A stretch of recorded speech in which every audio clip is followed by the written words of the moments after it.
In today's Your Healthy Family, there are so many incredible stories in modern medicine that some chalk up to divine intervention, others simply as being in the right place at the right time. Whatever you call it, it happened to Jesse Wilson in December of 2016. He was in town from Michigan with his wife visiting their daughter while their son-in-law was deployed. For what I've went through, what I've seen, how I feel now, I think I was in the best place. Between Dr. Moskowitz and God, couldn't have been any better. Jesse remembers going to make dinner. He collapsed at his wife's feet, and the next thing he remembers is nearly 2 months later. Dr. Shea Moskowitz was Jesse's neurosurgeon. He had a brain aneurysm that ruptured, that required urgent surgery, had a blood clot that had to be removed.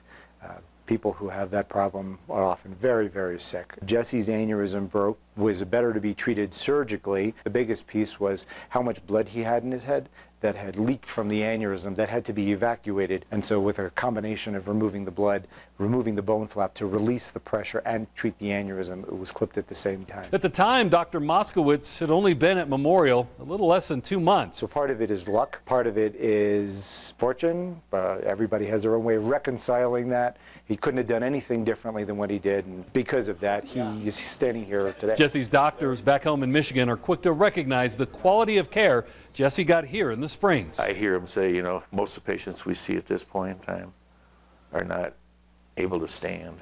We'll have more of Jesse's road to recovery and the reunion he had with many of the people who cared for him that he has no memory of here in the Springs. For Your Healthy Family, I'm Ira Cronin. For more health stories, head to yourhealthyfamily.com.